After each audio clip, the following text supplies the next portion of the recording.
Olá, sétimos anos, tudo bem com vocês?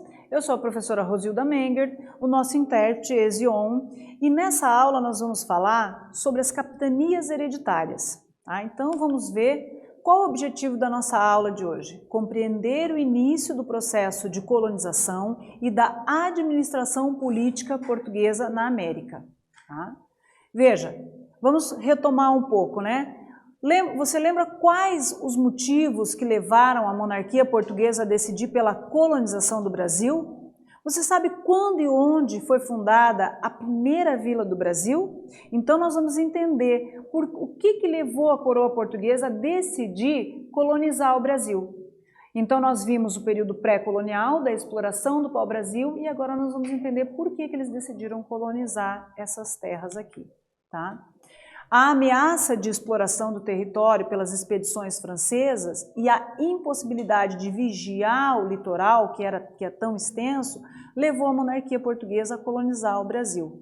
Martinho Afonso de Souza fundou, em 1532, a primeira vila do Brasil, denominada São Vicente, que fica no litoral sul de São Paulo. Tá? Então veja aqui, ó, que nós temos uma matéria que fala da divisão que a divisão de território é desigual desde o descobrimento do Brasil.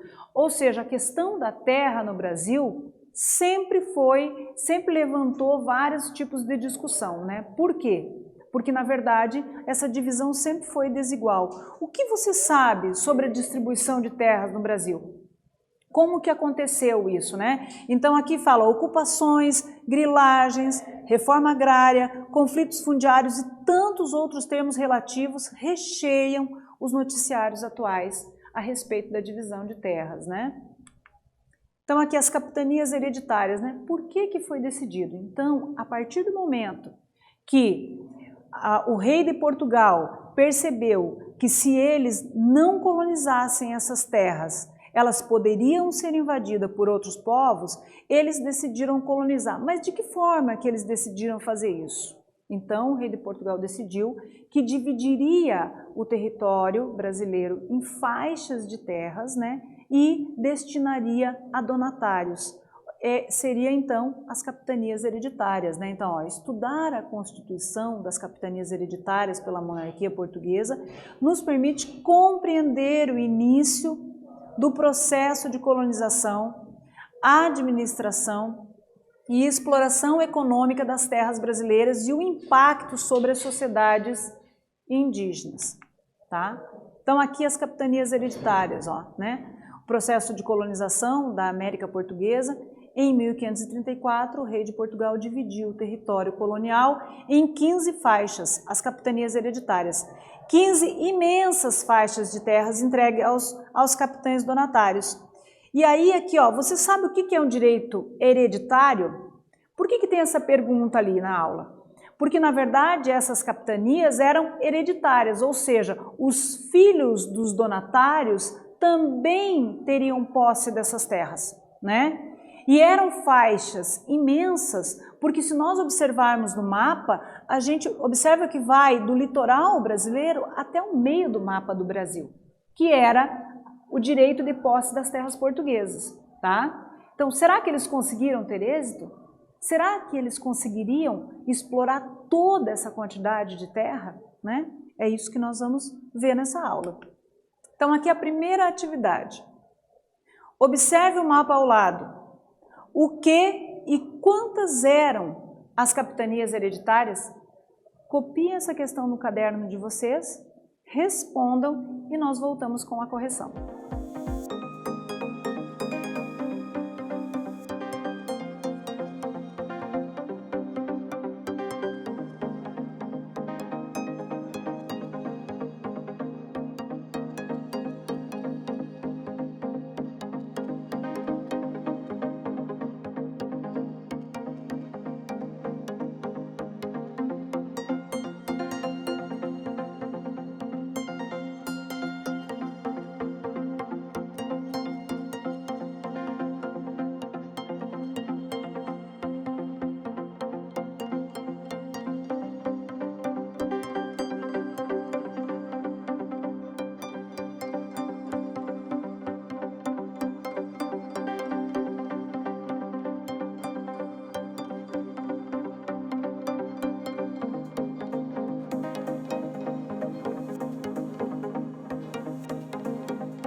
Vamos fazer a correção da nossa atividade?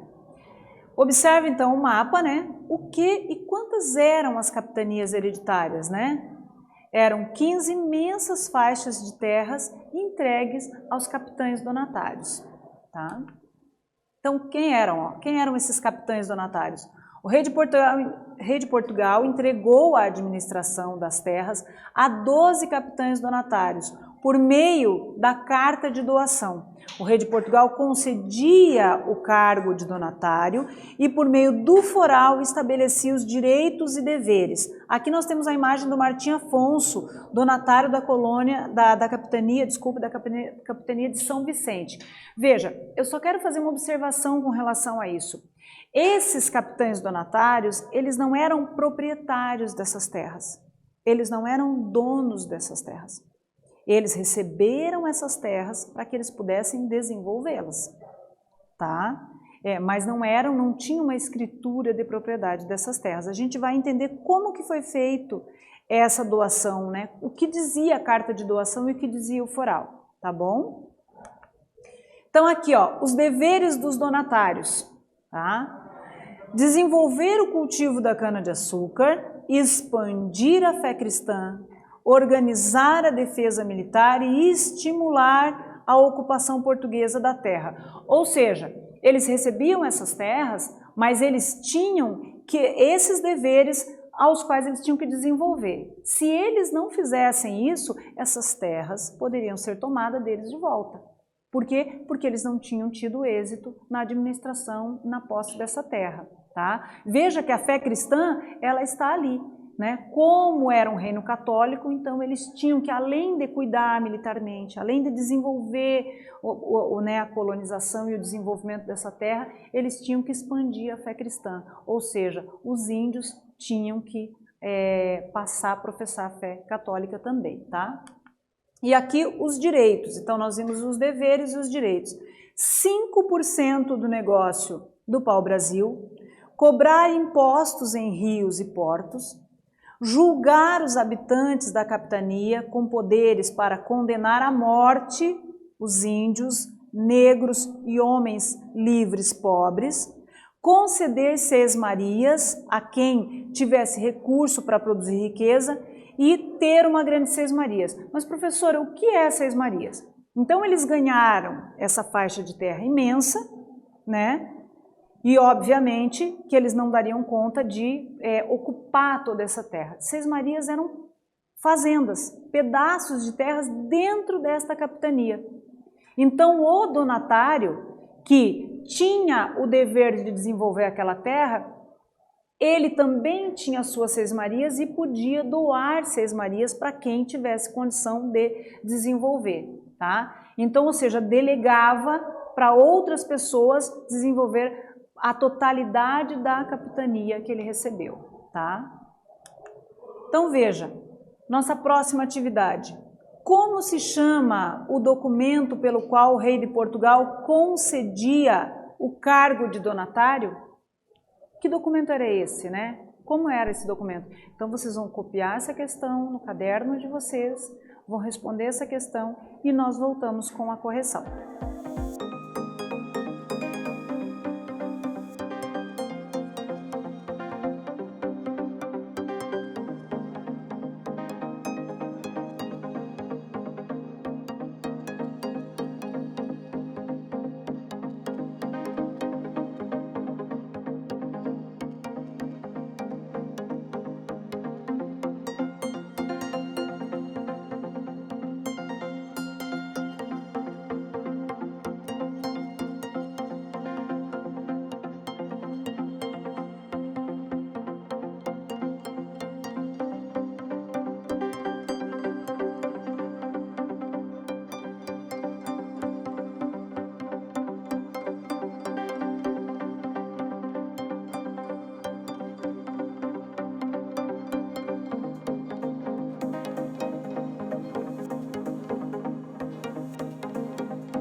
Vamos fazer a correção então da nossa atividade? Como se chamava o documento pelo qual o rei de Portugal concedia o cargo de donatário? Veja, carta de doação. Então, através da carta de doação, o donatário tinha o direito de administrar, né, de explorar essa terra, de produzir, né, nessa terra. E através do foral é que tinha os direitos lá e os deveres constituídos dos donatários. Lembrando que essas capitanias eram hereditárias, ou seja, passava de pai para filho. Tá? Então, o donatário, os filhos, os descendentes dos donatários também poderiam explorar. E lembrando que essa carta de doação não era uma escritura, não dava ao donatário o direito de propriedade.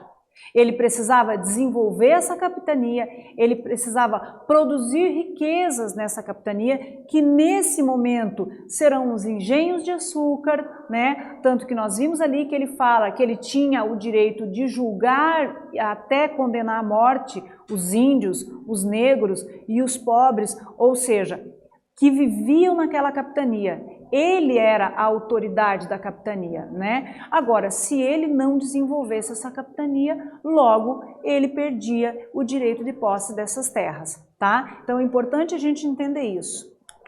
Veja, mas será que essas capitanias tiveram sucesso?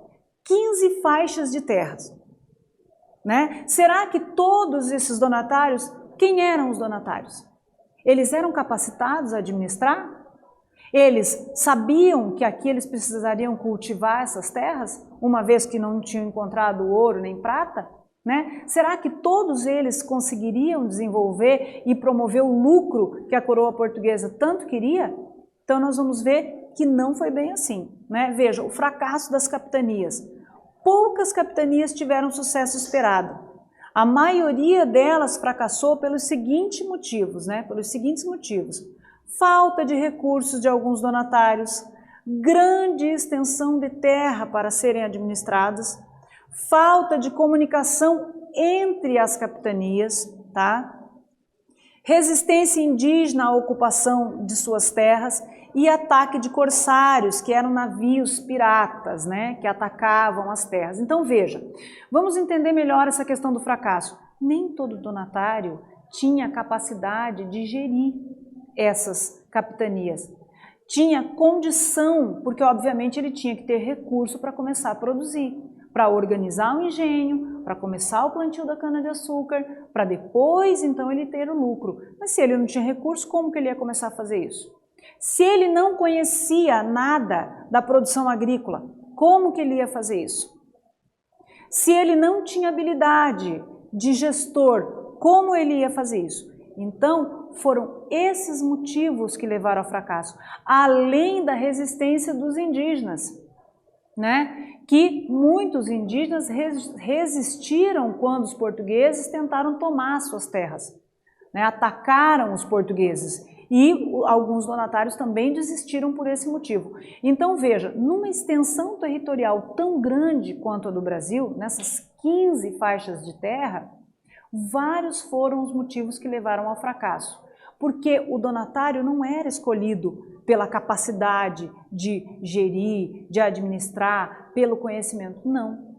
Ele foi escolhido aleatoriamente, né, como os amigos do rei. E aí, esses foram os motivos que levaram ao fracasso, porque esses donatários não tinham competência, né, para administrar e desenvolver essas capitanias. E só 2 delas é que deram certo, tá? Então aqui a resistência indígena, ó. Alguns donatários nem chegaram a vir para a América e outros entraram em conflito com os povos indígenas que resistiram ao processo de escravização e invasão de seus territórios. Aqui nós vamos trabalhar uma outra questão. Então, a partir do momento que Portugal decide colonizar, divide as faixas de terra, passa então a organizar os engenhos, né, de produção de cana-de-açúcar, precisava de mão de obra. Quem era a mão de obra? No primeiro momento, os indígenas. Mas os indígenas, como conheciam o território, eles resistiram a essa escravização. Fugiram para o interior. e não se permitiram ser escravizados. A partir daí, então, a gente vai observar que os portugueses vão começar a trazer os africanos que serão escravizados aqui, tá? Então, a resistência indígena foi um aspecto, né, e um ponto importante nesse processo de colonização, porque eles não aceitavam ser escravizados, tá? E a gente vai entender também que a partir de um determinado momento, a Igreja Católica impediu a escravização dos indígenas, tá? Então, mais um empecilho aí para os donatários, né, que tiveram que lidar com essa situação. E veja que aqui está falando que muitos nem vieram para a América. Por quê? Porque não tiveram interesse. Ganharam as terras, mas nem demonstraram interesse, tá? Então, aqui a produção de açúcar, né?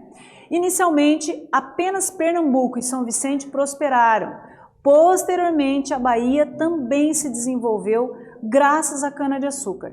Entre os fatores que contribuíram para o sucesso da produção açucareira no Nordeste estão a fertilidade do solo, o clima adequado ao cultivo da cana e a relativa proximidade com a Europa, tá? Então veja, a cana-de-açúcar já era cultivada pelos portugueses nas ilhas dos Açores, Cabo Verde, tá? E aí se adaptou ao clima brasileiro, né? E isso foi importante, porque aí eles passaram a também produzir e lucrar com isso. Então veja, dessa forma nós vamos ver que só Pernambuco e São Vicente que prosperaram num primeiro momento, depois a Bahia também prospera, tá? Então, ó, entre os fatores que contribuíram para o sucesso da produção açucareira no Nordeste estão a fertilidade do solo, como a gente já falou, o clima adequado ao cultivo da cana e a relativa proximidade. Aqui nós temos um desenho, né, do Franz Post, que é um engenho de cana-de-açúcar, tá? Vamos para a nossa última atividade. Copie no seu caderno e responda. Poucas capitanias tiveram sucesso esperado. Apresente alguns dos motivos pelo qual a maioria delas fracassou, tá? Vocês vão copiar a questão no caderno de vocês, vão responder e nós voltamos com a correção.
Vamos para a correção dessa atividade?